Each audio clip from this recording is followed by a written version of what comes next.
Well, good morning and good morning to Uber Tuberubers and Tuberettes alike around the galaxy and other remote places. I was going to do a short talk in the trailer park with you all today, and I thought, well, let's make it happen. It's a Saturday morning, maybe 9 o'clock ish or so. Went down and had a good old breakfast at the pit stop. Got to go to the pit stop, and I couldn't decide between the bacon or the sausage because they're both good. So I did the reasonable thing and had both, and scrambled eggs and all that good stuff. So yeah, it's a good day. I already got my list going. I call it my brain. It's a notepad, and so I've made items down or written items down of things I'd like to do today. Like I need a new pillow to sleep on. The one in the back, it's a train wreck. And I don't even know how it got looking as bad as it does, but it does. And so I was down at the pit stop, and a friend of mine came by, and we had a nice chat. And while we were eating breakfast together, and so I mentioned that I'd been watching a Dave Chappelle deal, and he was talking about alphabet people, and he said, "Oh, you've got to see this one." So he shot me, and it's on this algorithm. You could probably look it up. Dave Chappelle is doing this crazy gig. I guess it was back when he had his own TV show. Now, see, I haven't had a TV since Slick Willie was in office, probably 1993 or 4. I got rid of the thing because, well, it crapped its guts, and I was like, I wasn't going to spend money on a TV. It's like, if you grew up watching TV like I did, it's just so predictable and depressing to watch. And I just thought, I'm not going to subject myself to that stuff. And I haven't had a TV in this house in 30 years, and I don't miss it a bit. And there is a difference when you meet people and you find out a little bit about something. Maybe their history or how they live or whatever. If you find that they don't watch television, they will be a different kind of people. The word program and programming, those words mean something. That stuff changes the way you think. I know people, I've got family members who are into watching, say, the Communist News Network, and they take that crap seriously. Really? MS, LSD, I mean, give me a break. These so called media outlets are, corrupt to the core, and the only people who don't know it is that small fraction of people who are still addicted to it. So, anyway, get off that junk, go listen to something wholesome. So I was listening to Dave, and I mean, Dave's got a real clear and sharp mind, but this crazy old skit, he's in this thing, he's Clayton Bixby, and he's a white supremacist, but he's a black white supremacist who was born blind, and they just never had the heart to tell him. And so, he's a Klansman and all this stuff. And I had not laughed that hard in months. It was an excellent skit. It's about like 9 minutes long, and it's ostensibly, frontline reporting, a guy doing a little documentary thing. And so they're following him around and interviewing him and stuff. Anyway, go look that one up. It's a gem. And so I thought I'd take care of, I got a call from a friend of mine the other day. And she goes, "I've got a strange wet spot in my garage," and it just suddenly appeared. And I thought, do you mean, is it coming through the slab? I mean, it's a concrete floor. I don't think so. Well, where's the water coming from? It's got to have a source. She doesn't know. So I walked in there, I believe it was Thursday night. She said, "Come on by, we'll eat some dinner, and you take a look in the garage." And I said, "Oh, good idea." And I walked into the garage, and I kind of go like this, and went, "The problem is right there." And on top of the water heater, there's an inlet cold and an outlet hot. And the cold side looked like, if you've ever been to Carlsbad Caverns or Mammoth Caves, with all the minerals that form when you have liquid moving in a heavy mineralized pattern, they begin to build up, and you get stalactites and stalagmites. I think tights hang to the ceiling, and mites might make it up. Anyway, it looked like that on top, and I thought, well, there's your problem. In fact, you could see it was wet right now. So I said, "Well, I'm just going to change out that nipple." And she says, "Do we need a new water heater?" I said, "Well, I don't think so. But the challenge is going to be when you get into a 7 or 8 or 9 year old water heater, sometimes the nipples that were set in there were apparently they rented a gorilla or something to tighten it originally. So I've got a cheater bar. I can get out to about the equivalent of a 20-inch pipe wrench which doesn't exist, by the way.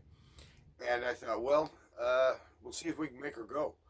And I've got a larger wrench. I've got a 24, but that's getting a little extreme because by then, if you're pushing that hard, you'll probably deform the nipple and crush it. And so I thought, I hope this stinker comes out in one piece. But anyway, that's going to be today's plan, and go do a little shopping and stuff. I'm wearing some sneakers around today that I've noticed yesterday. I put them on because they're narrower than my New Balance ones, and my feet felt better. And so I thought, well, I'm going to go in and get me some arch supports because I could feel underneath the foot there a little bit of support there. And I'm going to go to the doc on Monday and talk to him about these legs. I mean, this is getting out of control. And so I did Google today and found out that these blood pressure drugs that I'm on, lisinopril and what's it called? Amlodipine, together the two of them may cause neuropathy-like symptoms. And if you don't know what neuropathy is, neither did I. I'd never heard of it. But it's sort of like when you roll over in the middle of the night and you've been sleeping on your arm in a funny position, and it's asleep. Your hand's asleep, and you can feel it. You can feel your hand, but your hand doesn't feel anything. It's pins and needles that people call it. That tingling, buzzing feeling. And so my feet, I'll be out walking around, minding my own business, been working all day, whatever, blah, blah, blah, blah. All of a sudden, I can't feel the ground. It's like, well, and you don't want to be on a roof, a pitched roof at that time. And so I'm going to say, hey, look, doc, I never, ever had any of these symptoms until we started these meds last August. So to control the blood pressure. And so I'm going to see if he's got something up his sleeve, another, medicinal package, not in addition to, but instead of these, to handle the blood pressure. Because one of the other symptoms, and this is old guy talk about health, so just, turn this part off if you don't want to listen. But it's like the calf muscles and the backs of my thighs, those muscles refuse to relax. They simply won't. And, I can hit them with hot water, and I can massage them and, have an aspirin and talk nice to them, and they just will never relax. And so that's like, well, that's odd. And so we'll see what comes of that. And got to do some moseying around today and see if I can get. I went to 4 places last week looking for. Carhartt makes a real nice insulated overalls, bib overalls that you don't have. There's another kind that it's like a body suit, I guess you call it, or a jumpsuit or something. I don't want one of those where it comes over your shoulders and you step into it. Those are just uncomfortable. So I was looking for suspenders, and everyone that was, I put local retail on Google, and then these Carhartt products. Well, Dickies makes one, but finding the Dickies version is like pulling teeth. And everyone that I talked to, Tractor Supply and Dick's Sporting Goods and another guy, they all said the same thing. Well, we've been selling those like crazy. We can't keep them in stock, which is typical, in my opinion, of Las Cruces retail. I mean, I don't know how many times this has happened over the years where you walk into a place around here, I'm looking for product X. Well, we used to have some on the shelf right there. You mean you're sold out? Yeah, so do you plan on ordering any more of these in the future? I don't know, I'll have to talk to the boss. And so when things sell out, see, you don't want that to happen. You want the stuff to be on the shelf. So you'd prefer as a retailer to not sell the stuff, is that correct? Why don't you just order more of the stuff next week when you order your materials that keeps selling, and order less of the stuff that is sitting on the shelf? I know it's a crazy concept, but anyway, I keep running into that kind of stuff. So everybody was sold out.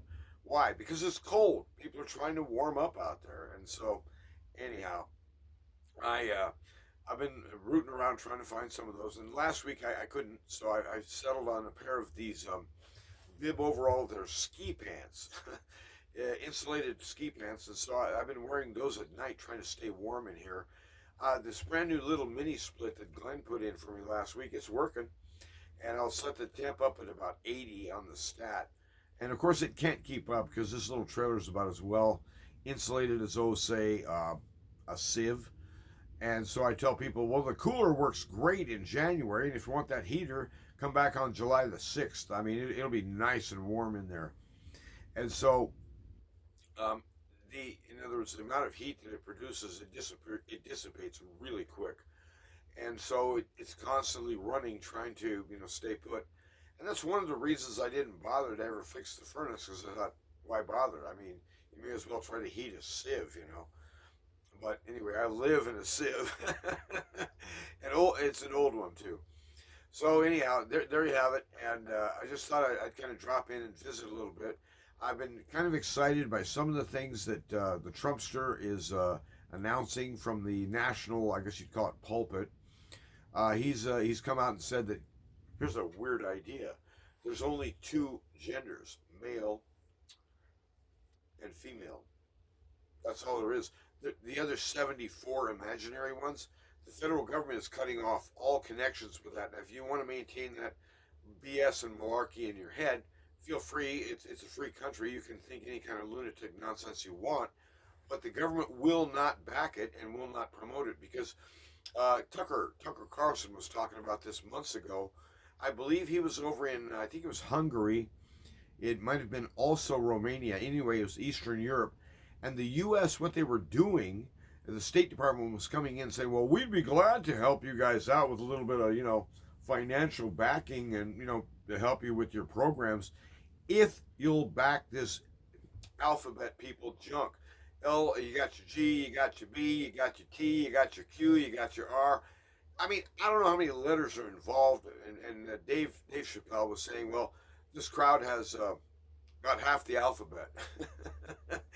And so anyhow, the U.S. government, under the so-called Biden administration, that gang of criminal lunatics, that's out of business. They're not doing that garbage anymore, at least not officially.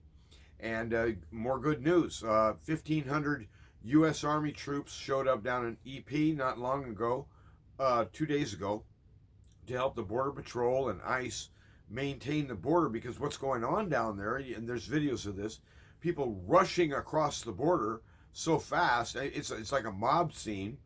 Have you seen these things at a soccer game where a crowd goes absolutely wild and the whole crowd is moving, and people fall and they get trampled to death? Perhaps you've heard of that. Well, it's like that down there. It's just nuts. And so anyway, the U.S. Army is involved, and they're going to bring in more troops, active duty. There's talk. Here's more good news, that the 20,000 troops and more that are stationed and have been ever since World War II. By the way, that ended in 1945. That war, and these guys, they're in Air Force bases and Army bases over there. What are they doing there?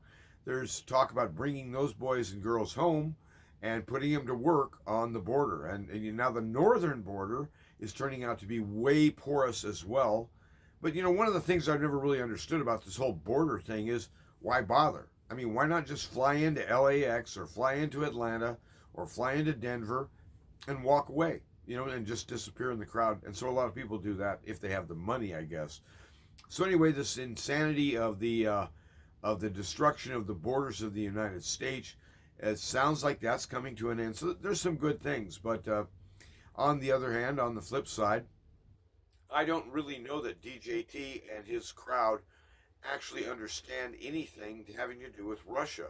They don't really grasp that Russia is the so-called idea of setting sanctions against them. Trump was threatening sanctions recently if they don't cooperate, and the Russian government in Moscow was laughing at him. I was like, "What are you going to sanction anyway? The only thing we sell you guys anymore is uranium." And so the idea of trying to pressure Russia with sanctions is frankly idiotic. They have one of the strongest economies on the planet. They're a powerful military force, and so anyway, they're the new big dog on the block, and it's going to be a multipolar world. For years we've had in the world. The U.S. was sort of the remaining superpower after the fall of the Berlin Wall, and so that one world power, that kind of empire that the U.S. thought it could throw its weight around And you know, the way they do it or have done it is they call it projecting power. They send the U.S. Navy in with aircraft carriers and stuff. They fly in, they bomb the snot out of a bunch of, civilians and villagers and stuff, and then declare victory and go home. But if you can't control the ground, you can't win a war. And the U.S. apparently has kind of forgotten that. Well, anyway, Trump doesn't appear to be really quite up to snuff at all in terms of grasping the situation with Russia. They will not be dictated to by anybody. And the so called world globalist leaders and all those knuckleheads at WIF, WEF, but the WIF is the smell of hell. Uh, they took a spanking from the Argentine guy. I think his name is Millet and Trump. Both those guys read those clowns the riot act, and it was pretty amusing actually watching the people in the audience. And they were supposed to, it was the sign, I'm sure, was supposed to be you're supposed to clap at this point, and they're kind of going. Uh, they were so uncomfortable. They didn't know what to say. But he was announcing basically that censorship, especially big tech censorship, as sponsored by and enforced by big government, all that crap was over. It's done in the U.S. of A. And so there's some good news out there. And I mean, the guy's been in office for what, 5 days now. This is a Saturday, so in a way, I feel encouraged. That things may be turning around really. And so I hope that the movement back towards sanity and away from this lunacy and delusion, which the world has been swamped in for at least 4 years, but frankly longer, is coming to an end. This globalist ambition to grasp hold of the reins of power, and then I'm a multi-billionaire. I'm going to fly into Davos on my 727, my private jet, and then I'm going to turn around and lecture you because you drive around in a Volkswagen and you're polluting. Your carbon footprint is way too big, right? And so, I mean, there's nothing convincing about these so-called leaders, and nobody voted for them. Nobody wants them around. They're just basically parasites hanging on to an old idea, and it's an ambition, frankly, from hell, in my opinion. But anyway, I'm just an old guy, so take that for what it's worth. Anyway, I just wanted to kind of check in with you guys. I do like doing these vids. It's important for you to bring your, saved when you answer your call. No, I'm not going to answer a call. I'm getting interrupted by, in fact, it's the same guy that I ate breakfast with, and he's on the phone right now. So anyway, I guess I'll sign off, and I'll find a reason to talk to him and see what he wants to yak about. But I did ask him earlier whether I could get into the shop because he has a key.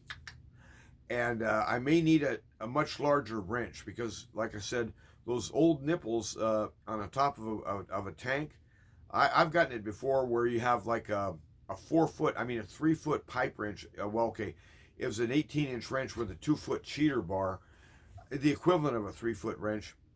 The nipple would not budge. It was like, what did you guys put this thing in with? An impact gun or what? So anyway, we'll see about that adventure. I'm going to call him back and see where we're at with all that good stuff. Anyway, I hope you have a good day today.